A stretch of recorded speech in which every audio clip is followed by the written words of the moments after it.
ವಿಧಾನಮಂಡಲ ಅಧಿವೇಶನ ಶುರುವಾಗಿ ವಾರ ಕಳೆದಿದೆ.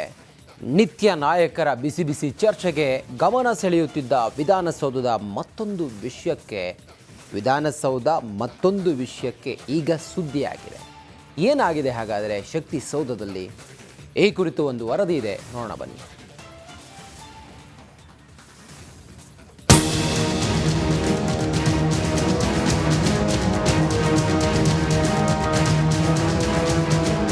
ಶಕ್ತಿ ಕೇಂದ್ರದ ಗುಮ್ಮಟದಲ್ಲಿ ಬಿರುಕು ಕಾಣಿಸಿಕೊಂಡಿದೆ. ವಿಧಾನಸೌಧದ ಪೂರ್ವ ದಿಕ್ಕಿನ ಮೊಗಸಾಲೆ ಮೇಲಿನ ಗುಮ್ಮಟದಲ್ಲಿ ಬಿರುಕು ಕಾಣಿಸಿಕೊಂಡಿದೆ. ವಿಚಾರ ತಿಳಿತಾ ಇದ್ದಂತೆ ಸ್ಪೀಕರ್ ಯುಟಿ ಖಾದರ್ ದಿಢೀರ್ ಭೇಟಿ ನೀಡಿ ಪರಿಶೀಲನೆ ನಡೆಸಿದ್ರು. ವಿಧಾನ ಮಂಡಲ ಅಧಿವೇಶನ ಹಿನ್ನೆಲೆ ಶೀಘ್ರ ದುರಸ್ತಿಗೆ ಸೂಚನೆ ಕೊಟ್ಟರು. ಸಿಎಂ ಗಮನಕ್ಕೂ ತರುವುದಾಗಿ ಹೇಳಿದ್ರು. 68-70 ವರ್ಷ ಆಗುವ ಕಾಲಘಟ್ಟದಲ್ಲಿ ಇದನ್ನು ಮೇಂಟೈನ್ ಮಾಡಿಕೊಂಡು ಅದನ್ನು ಸೌಂದರ್ಯಕರಣಗೊಳಿಸುವಂಥ ದೊಡ್ಡ ಮಟ್ಟದ ಜವಾಬ್ದಾರಿ ಕೆಲಸ ಇವತ್ತು ಆಗಿದೆ. ಇದರ ಒಂದು ಹೆರಿಟೇಜ್ ಕಲ್ಚರ್ನ ಉಳಿಸಿ ಇದನ್ನು ಸೌಂದರ್ಯಕರಣಗೊಳಿಸುವ ಯಾವ ರೀತಿ ಮಾಡ್ಬೋದು ಮತ್ತು ಈ ರೀತಿ ಸೋರಿನ ತಡೆಗಟ್ಟಲು ಸಂಬಂಧಪಟ್ಟ ಇಲಾಖೆಗೆ, ಯಾಕೆ ಇದೆಲ್ಲ ಕೂಡ ಆ ಫ್ಲೋರ್ ಮಾತ್ರ ನಮಗೆ ಬರುವಂಥದ್ದು, ಅದನ್ನು ಸರಿಪಡಿಸಿದ್ದೇವೆ. ಇದೆಲ್ಲ ಕೂಡ DPR ಮತ್ತು PWDಗೆ ಇವತ್ತು ಬರುವ ಜವಾಬ್ದಾರಿ ಇವತ್ತು ಬರ್ತದೆ. ನಾನು ಸನ್ಮಾನ್ಯ ಮುಖ್ಯಮಂತ್ರಿ ಮುಖಾಂತರ 2 ಇಲಾಖೆಯವರಿಗೂ ಕೂಡ ಸೂಕ್ತ ನಿರ್ದೇಶನ ಕೊಟ್ಟು ಅದನ್ನು ಆದಷ್ಟು ಸರಿಪಡಿಸ್ತೇವೆ. ಇನ್ನು ವಿಧಾನಸೌಧದ ವಾಸ್ತುಶಿಲ್ಪಿ ಇಡೀ ದೇಶದಲ್ಲೇ ವಿಶಿಷ್ಟತೆ ಹೊಂದಿದೆ.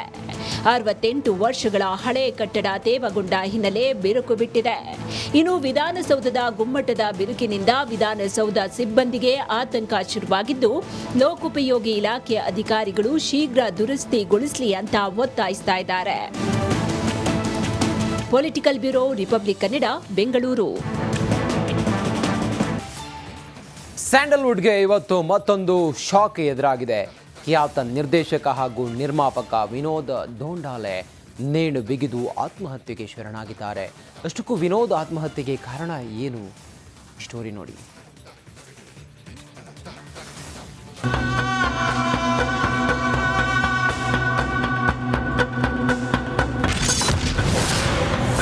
ಕನ್ನಡ ಕಿರುತೆರೆ ಖ್ಯಾತ ನಿರ್ದೇಶಕ ವಿನೋದ್ ಆತ್ಮಹತ್ಯೆ.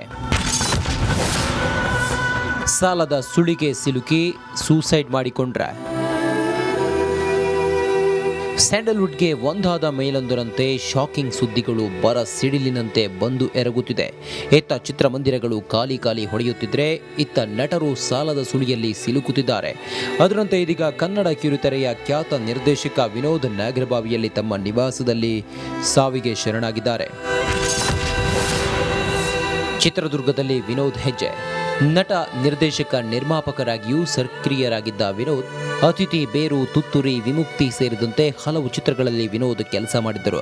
ಪಿ ಶೇಷಾದ್ರಿ, TN ಸೀತಾರಾಮ್ ಅವರ ಜೊತೆ ಸಿನಿಮಾ ಮತ್ತು ಧಾರಾವಾಹಿಗಳಲ್ಲಿ ಸಂಚಿಕೆ ನಿರ್ದೇಶಕರಾಗಿ ಕೆಲಸ ಮಾಡಿದ್ದಾರೆ.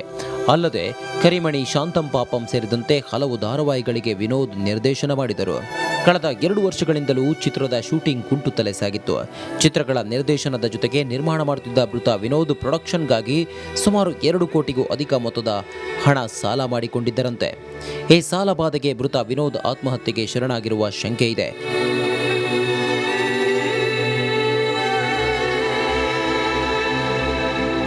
ಒಟ್ಟಾರೆ ಕನ್ನಡದ ಕಿರುತೆರೆ ಹಾಗೂ ಬೆಳ್ಳಿತೆರೆಯಲ್ಲಿ ಹೆಸರು ಮಾಡಿದ್ದ ಪ್ರತಿಭಾನ್ವಿತ ನಿರ್ದೇಶಕರ ದುರಂತ ಅಂತ್ಯ ಇಡೀ ಚಿತ್ರರಂಗಕ್ಕೆ ತುಂಬಲಾರದ ನಷ್ಟ ಅಂದರೆ ತಪ್ಪಾಗಲ್ಲ. ಧ್ರುವರಾಜ್, ರಿಪಬ್ಲಿಕ್ ಕನ್ನಡ, ಬೆಂಗಳೂರು. ರಾಜ್ಯಕ್ಕೆ ಮುಂಗಾರು ಎಂಟ್ರಿಯಿಂದ ಜನ ಸಂತಸದಲ್ಲಿದ್ದಾರೆ. ಆದರೆ ಇಂತಹ ಹೊತ್ತಲ್ಲೇ ರಾಜ್ಯದಲ್ಲಿ ಡೆಂಗಿ ದಂಡಯಾತ್ರೆ ಶುರು ಮಾಡಿದೆ. ಹೀಗಾಗಿ ಆರೋಗ್ಯ ಇಲಾಖೆಯ ಲೆಕ್ಕಾಚಾರ ತಪ್ಪಿ ಹೋಗ್ತಾ ಇದೆ.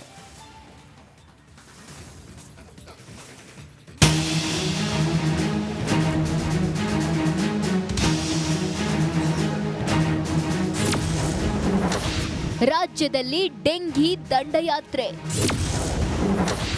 ಆರೋಗ್ಯ ಇಲಾಖೆ ಲೆಕ್ಕಾಚಾರ ಉಲ್ಟಾ ಪಲ್ಟಾ. 6 ದಿನದ ಅಂತರದಲ್ಲಿ 2928ಕ್ಕೂ ಅಧಿಕ ಕೇಸ್. ಡೆಂಗಿ.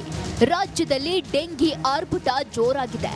ಒಂದೆಡೆ ಮಳೆ ಅಬ್ಬರ ಹೆಚ್ಚುತ್ತಿದ್ರೆ, ಇನ್ನೊಂದೆಡೆ ಡೆಂಗಿ ತಾಂಡವವಾಡ್ತಿದೆ.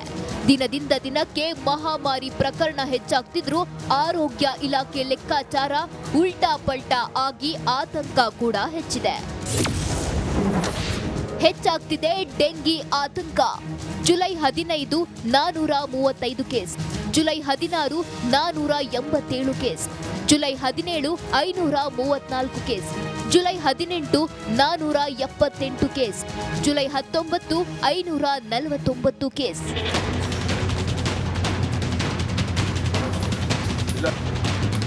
ಕೇವಲ 6 ದಿನದ ಅಂತರದಲ್ಲಿ 2928ಕ್ಕೂ ಅಧಿಕ ಕೇಸ್ ದಾಖಲಾಗಿವೆ.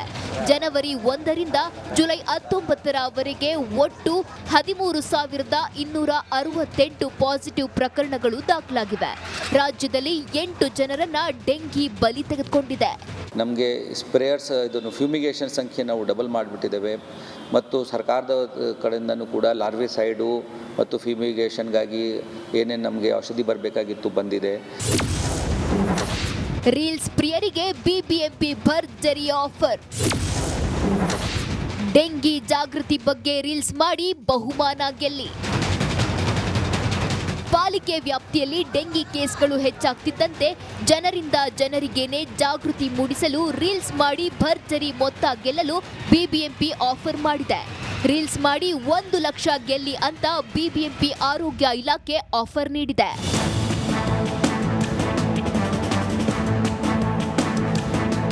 ಒಟ್ನಲ್ಲಿ ಡೆಂಗಿ ಕಂಟ್ರೋಲ್ಗೆ ಆರೋಗ್ಯ ಇಲಾಖೆ ಇನ್ನಿಲ್ಲದ ಕಸರತ್ತು ಮಾಡ್ತಿದೆ. ವಾತಾವರಣ ಬದಲಾದಂತೆ ಆರೋಗ್ಯದಲ್ಲಿ ಏರುಪೇರು ಸಾಮಾನ್ಯ. ಆದರೆ ಆರೋಗ್ಯದಲ್ಲಿ ಸಣ್ಣ ಸಮಸ್ಯೆ ಕಂಡ್ರೂ ತಕ್ಷಣವೇ ವೈದ್ಯರನ್ನ ಭೇಟಿ ಮಾಡಿ. ಸವಿತಾ ರಾಮಚಂದ್ರ, ರಿಪಬ್ಲಿಕ್ ಕನ್ನಡ, ಬೆಂಗಳೂರು. ತಡರಾತ್ರಿ ಬೆಂಗಳೂರು ಅರಣ್ಯ ಇಲಾಖೆ ಅಧಿಕಾರಿಗಳು ಭರ್ಜರಿ ಕಾರ್ಯಾಚರಣೆಯನ್ನು ನಡೆಸಿದ್ದಾರೆ. ಕೆಆರ್ಪುರದ ಐಟಿಐ ಬಳಿಯ ಗೋದಾಮು ಒಂದರಲ್ಲಿ ಅಕ್ರಮವಾಗಿ ಸಂಗ್ರಹಿಸಿದ್ದ ಅಪಾರ ಪ್ರಮಾಣದ ಶ್ರೀಗಂಧದ ಮರದ ದಿಮ್ಮಿಗಳನ್ನು ವಶಪಡಿಸಿಕೊಂಡಿದ್ದಾರೆ. ಅರಣ್ಯ ಇಲಾಖೆಯ ಅಪರಾಧ ನಿಯಂತ್ರಣ ದಳ ಹಾಗೂ ಕೆಆರ್ಪುರ ವಲಯ ಅಧಿಕಾರಿಗಳು ಜಂಟಿ ಕಾರ್ಯಾಚರಣೆಯನ್ನು ಮಾಡಿ ಸುಮಾರು 2 ಕೋಟಿ ಮೌಲ್ಯದ 3,000ಕ್ಕೂ ಅಧಿಕ ಕೆಜಿಯ ಶ್ರೀಗಂಧವನ್ನು ವಶಕ್ಕೆ ಪಡೆದಿದ್ದಾರೆ.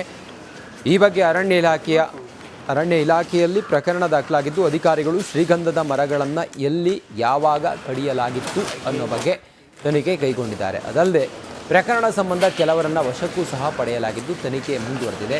ಇನ್ನು ಇತ್ತೀಚೆಗೆ ನಗರದಲ್ಲಿ ಶ್ರೀಗಂಧದ ಕಳ್ಳತನ ಮತ್ತು ಮಾರಾಟ ಕಡಿಮೆಯಾಗಿ ರಕ್ತಚಂದನ ಸಾಗಾಟ ಆಗ್ತಾ ಇತ್ತು. ಈಗ ದೊಡ್ಡ ಪ್ರಮಾಣದಲ್ಲಿ ಸ್ಯಾಂಡಲ್ವುಡ್ ಸಿಕ್ಕಿರೋದು ಹಲವು ಅನುಮಾನಗಳನ್ನು ಹುಟ್ಟುಹಾಕಿದೆ.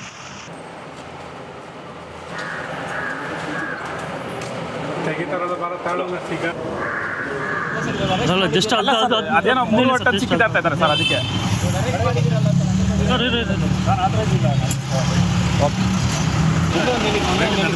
ಬೆಳಗ್ಗೆ ಬರ್ತೀವಿ.